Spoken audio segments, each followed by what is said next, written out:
सभी गुरु भजनों को गाते हुए अपने अपने हृदय के भावों को पुष्प के समान यहाँ पर अर्पित कर रहे हैं।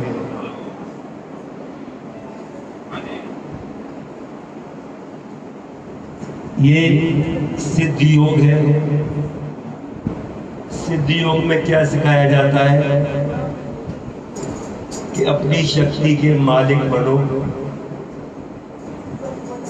मन को शक्ति के मालिक कैसे बने?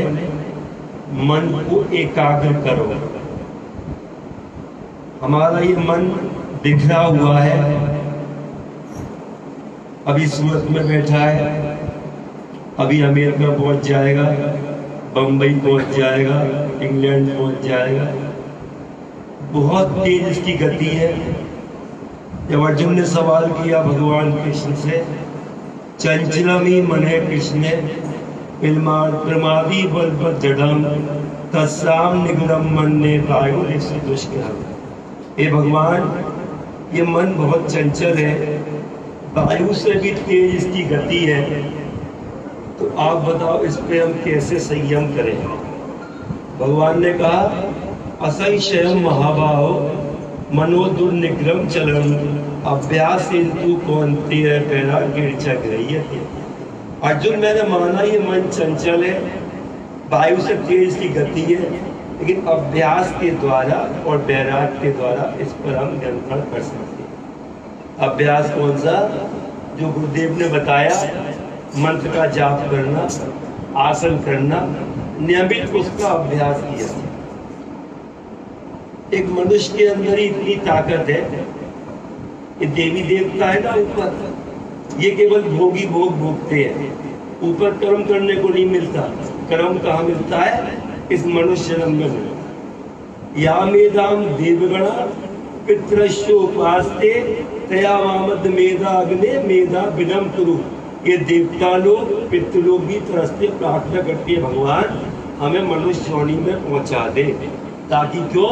ताकि हम कर्म करके अपने संस्कार काट सकें। तो क्या मतलब है कहने का कि मन को कैसे बिखरा हुआ मन जो हमारा है उसको एकाग्र करें, क्योंकि जब मन एकाग्र होगा, एकाग्रता मन वाला शक्तिशाली बन जाएगा, इकट्ठा मन, और हमारी इच्छा शक्ति दृढ़ होती जाती है, मनोबल शक्ति बढ़ती जाती है। योगिनो योग एवं उपाध्याय, वो उसका अंदर से योगी गुरु बन जाता है, वो उसकी इच्छा शक्ति उसकी गुरु बन जाती है। एक बार की बात है, भगवान बुद्ध एक चट्टान पर बैठे हुए थे। उनके एक शिष्य ने कहा, भगवान ये चट्टान तो बहुत शक्तिशाली है। तो नहीं, ये शक्तिशाली नहीं है, शक्तिशाली इससे लोहा है। अगर लोहा कोई लाएगा, थोड़ा लाएगा, चट्टान में मारेगा, दो टुकड़े उसके हो जाएंगे। उन्होंने कहा इसका मतलब भगवान बहुत शक्तिशाली है? बोले हाँ वो शक्तिशाली है, उससे शक्तिशाली क्या है? आग है। तो उन्होंने कहा वो कैसे? क्योंकि आग से अगर लोहा जलाया जाता है तो गल के लोहे का अहंकार चूर हो जाता है। उन्होंने कहा मतलब सबसे शक्तिशाली आग है? नहीं, उससे भी शक्तिशाली है पानी। वो कैसे? कि पानी, आग का जो अहंकार है कि मैं शक्तिशाली हूँ, जब पानी बरसता है उसके अहंकार को तोड़ दिया करता है। उन्होंने कहा शक्तिशाली पानी है। शक्तिशाली पानी भी नहीं, शक्तिशाली क्या है? हवा है। हवा का जब वेग आता है तो पानी को कहीं से कहीं पहुंचा देता है। उन्होंने कहा इसका मतलब भगवान शक्तिशाली से हवा है? कि नहीं, ना हवा है, ना पानी है, ना लोहा है, सबसे शक्तिशाली है तो मनुष्य की इच्छा शक्ति। अगर मनुष्य ठान ले कि मुझे अब ये करना है, नियम बनाना है, इस प्रकार जीवन को अपने जीना है। अरे संसार के कीड़े मकोड़े थोड़ी ऐसा हमारा जन्म है। या बरसात में दिख रहे हो आजकल वो कीड़े आते हैं और लाइट से चिपकते और मर जाते हैं। जिसमें एक वचन आया, आहार निद्रा भय मैथुनम से सामान मित्र पशु नराणाम धर्मो देशाम अधिको विशेषो धर्मेणीना पशु समाना। क्या इसका अर्थ है?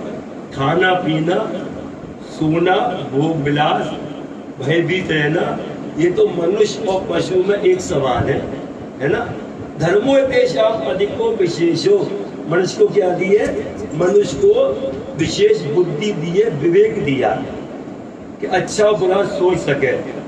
तो अगर उसके बाद भी वो नहीं अपने आप को आगे बढ़ाता है, अपने आप को अच्छे अच्छे कर्मों में लगाता है, जागृत नहीं रहता है, तो क्या कह दिया उसको? आहार निद्रा भय मध्य धर्मेण पशु समाना। उसमें और पशु में फिर कोई भी अंतर नहीं। तो योग क्या सिखाता है? अपनी शक्ति के मालिक बनो, अधीना श्याम शरद मस्तु, 100 वर्ष तक जियो, स्वस्थ जियो, काय के द्वारा, योग के। अपने मन को देखो, ये मैं देखता हूँ, ये IIT वाले बच्चे हैं, खूब पढ़ाई करते हैं, है ना? तो इस समय इनका मन इतना एकाग्र हो जाता है कि उसी में ये डूबे रहते हैं, है ना? क्यों डूबे रहते हैं? उनका मन एक लक्ष्य पर केंद्रित हो रहा है उस समय। अब ये भजन गा रही थी, वो अच्छा गा रही थी, पहली बार गाई थी। क्यों गाई थी? अच्छा, क्योंकि इससे IIT की पढ़ाई कर रही है। IIT वालों की पढ़ाई कोई आसान तो है नहीं, कई घंटे करनी पड़ती है। तो इसका मन के अंदर एकाग्रता है, इसका इसको पता नहीं। एक बार की बात है, महात्मा गांधी लॉर्ड इरविन से बोले, अंग्रेजों के अफसर से, कि एक बार मुझे भारत की फौज से बात कर लेने दे इरविन, तो उसके बाद भी ये फौज तुम्हारे साथ जाना चाहे तो चली जा। तो उन्होंने कहा नहीं, भारत का जादू है, इसकी वाणी में जादू है, उनसे बात करेगा तो उनको ये खींच लेगा। क्यों? क्योंकि उनका मन एकाग्र था, महात्मा गांधी का। विवेकानंद जी का नाम सुना है? क्या नाम था उनका पहले? नरेंद्रनाथ। शिकागो में गए, बड़े बड़े पादरी बैठे हुए थे वहां पर, लच्छेदार भाषण दे रहे थे खूब, है ना? Ladies and gentleman, American people, कोई कुछ बोल रहा था।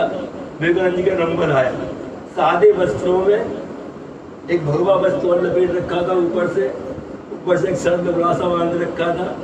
उनको लोग चाहते थे कि इसको बोलने का मौका ही न दिया जाए। उनको क्या मिनट का बोलने का मौका मिला? 3 मिनट का मौका मिला बोलने के लिए। लोग सब भूल गए, उनको ही खाली सुनने के लिए पागल होने लग गए। क्यों? क्योंकि उनका मन एकाग्र था, उनके मन में ताकत थी, वाणी में ताकत थी। एक बार की बात है, तुलसीदास जी, भगवान शिव की कृपा हुई। सिद्ध गुरुओं की दीक्षा कई प्रकार से होती है, 4 प्रकार। किसी को देख ले तो दीक्षा हो गई, किसी को वाणी से बोल दिया तो दीक्षा हो गई, स्पर्श कर लिया तो दीक्षा हो गई, किसी को प्यार से मन में सोच लिया लो कितना अच्छा, कितने अच्छे चल रहा है, ऐसे कर रहा है, तो दीक्षा हो गई। तो तुलसीदास जी ने क्या किया था? बनारस में रहकर, भूखे प्यासे रहकर, पंचाक्षरी मंत्र का जाप किया 12 साल, जलपान हल्का लेकर। जब उनको भगवान शिव के दर्शन नहीं हुए बनारस में, उदास होकर चल दिए तो भगवान शिव एक ग्रंथ के रूप में प्रकट हो गए। तुलसीदास क्यों हुए उदास? उन्होंने क्या बताया महाराज, भगवान शिव का हमने यहाँ पे वो किया, खूब स्वाध्याय किया, दर्शन नहीं हुए, अब जा रहे हैं उदास होकर। तो उन्होंने कहा भगवान शिव ने, भगवान शिव आप असली रूप में आओ अपने में। तुलसीदास जी अपने असली रूप में, शिव जी असली रूप में प्रकट हो गए अपने। जब प्रकट हो गए तो उन्होंने कहा परम द्रोही, अब माओ क्या चाहते हो हमसे? तो उन्होंने कहा महाराज मैं ये चाहता हूँ मुझे भगवान राम के दर्शन हो जाए। भगवान शिव ने क्या किया उनके ऊपर? योगी लोग क्या करते हैं? शक्तिपात करते हैं, सर पे हाथ रखते हैं, शक्तिपात होता है, लाइट निकलती है। क्योंकि लाइट निकलती है जिनका मन इकट्ठा होता है, शक्ति वाला होता है। वो काम तुम भी कर सकते हो, तुम भी ब्रह्मा बन सकते हो, विष्णु बन सकते हो, शिव जी बन सकते हो, कृष्ण जी बन सकते हो। ये लोगों ने क्या है? अपनी कुंडली को जगाकर यहाँ बैठाया हुआ है ना? अरिमा गरिमा महिमा लगिमा प्राप्ति प्राकाम इशत कामा बसायत, सारी सिद्धियां इनके पास है, वो इनका हुक्म बजाती है, जिसके लिए मन में सोचते हैं पूरा होता है, क्योंकि इनके मन एकाग्र है। तो थोड़ा सा मन इसने काम किया पढ़ाई से, इन अच्छा भजन गाया, उनके मन क्या है? एकाग्रता की पराकाष्ठा पर है। अब मैं कई बार सोचता हूँ कि माता जी इसका काम ये ऐसे होता है, वो तुरंत काम हो जाता है। अभी की बात देख लो, कल उसका पेंडल खो गया, आई ना, इनके ऊपर वाली का पेंडल खो गया सोने का। बेचारी वैसे दुखी थी, हमें अपनी कहानी सुना रही थी और रात को पेंडल गायब हो गया। खोजती रही, रात में खूब नहीं मिला, अपने घर चली गई उदास होकर। मैं उनको उदास ही चेहरा देख रहा था। मैं अंदर प्रार्थना की, आसन कर रहा सुबह कमरे में, माता जी ये क्या हुआ? सारे में देख लिया, उसका पैंडल तो मिलना चाहिए बेचारी का, पैंडल कहाँ चला गया उसका। इधर मैं सोच रहा हूँ संतोष मेरे कमरे में आता है, गुरुजी ये उसका पैंडल मिल। बोल सदगुरुदेव भगवान की जय। नीचे काम करने वाली ने अपने थैले में रख दिया था। जैसे ये पहुंचा, किसी ने उससे कहा क्या तुम पैंडल ढूंढ रहे हो? अरे वो ये दे दे, उन्हें हाल निकाल कर दिया। क्या है इसे कहते हैं टेलीपैथी, उनके साथ मन का एकाग्र हो जाना। एक बार की बात है, आगरा में थे, एक राजीव गुप्ता है, सब लोग जानते हो राजीव गुप्ता। पहले माता जी गाड़ी चलाया करते थे, उनको समाई ले जाया करते थे और वापस लाते थे। माता जी के बाद मुझको वैसे ले जाने लग गए वो समाई धाम। तो उनकी बेटी ने सेल टैक्स ऑफिसर के लिए तैयारी की थी, माता जी के सामने वो 2 बार रह गई थी, शिवानी नाम है उसका। वो मुझे अपने घर बुलाया, मैं उनके घर गया। जब मैं घर से लौट रहा था, शिवानी छोड़ने आई मुझको नीचे तक, मैंने पूछा शिवानी तुमने क्या किया इस बार? बोली मैंने फिर इस बार मेरे लास्ट चांस से तैयारी की हुई है और बस निकलवा दी इस बार।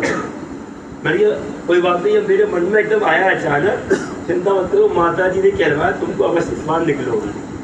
हुआ क्या, इस बात को 2 महीने हो गए। राजीव गुप्ता माता की तरह मुझको कार से समाई धाम ले जा रहे थे और लौट के लेके आ गए थे।